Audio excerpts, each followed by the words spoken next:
সবাইকে সুপ্রভাত আর একাদশীর অনেক অনেক শুভেচ্ছা জানিয়ে আমি আমার এই মিনি ব্লগটা শুরু করছি। সকালবেলা উঠেই ফ্রেশ হয়ে চলে গিয়েছিলাম ফুলের দোকানে ফুল আনতে।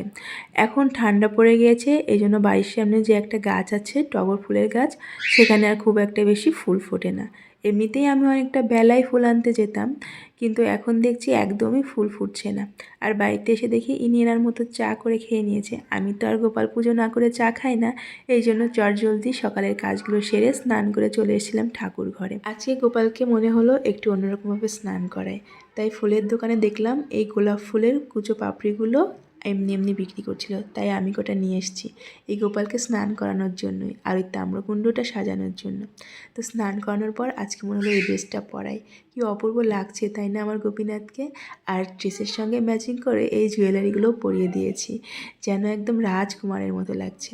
সঙ্গে দিয়ে দিলাম একটা রাজটোপর পরিয়ে। প্রত্যেকটা জিনিসের পেছনে একটা করে কাহিনী আছে আমার। এই যে আজকে যে ড্রেসখানা পরিয়েছি গোপালকে, এটাও আমি নিজে হাতে বানিয়েছিলাম আমার রিসেপশনের সন্ধ্যায় গোপালকে পরানোর জন্য। আর সঙ্গে এই নতুন জুয়েলারিগুলোও কিনেছিলাম ম্যাচিং ম্যাচিং। তাই 4 বছর আগের পুরনো কথা একটুখানি মনে পড়লো। সঙ্গে দিয়ে দিলাম গাঁদা ফুল। এখন তো গাঁদা ফুলেরই সিজন, কিন্তু দোকানে বলছিল এখন নাকি গাঁদা ফুল পাওয়া যাচ্ছে না। সঙ্গে কিছু জবা ফুলও নিয়ে এসেছি। আর এই যে কয়েকটা কুচো পাপড়ি আমি রেখে দিয়েছিলাম এই তাম্রকুণ্ডটা সাজানোর জন্য। ঠাকুর ঘরের প্রত্যেকটা জিনিসই আমার প্রিয়, কিন্তু আমার পুজো করার মধ্যে একটা বেস্ট পার্ট বলতে পারো এই তাম্রকুণ্ডু সাজানো।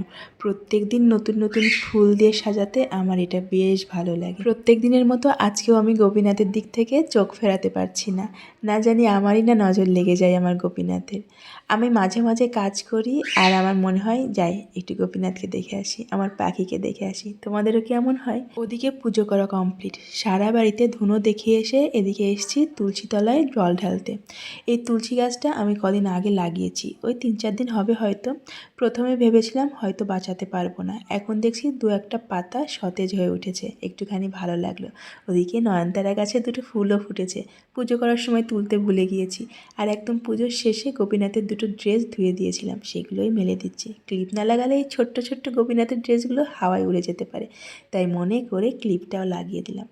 বাইরে আজকে প্রচণ্ড ঠান্ডা ঠান্ডা হাওয়া দিচ্ছি। আমার এই বেডরুমে 2টো জানালা আছে, একটা জানালা খুললেই সামনে পুকুর আর অন্য জানালার সামনে মাঠ, তাই হাওয়াটা বেশ ঠান্ডা।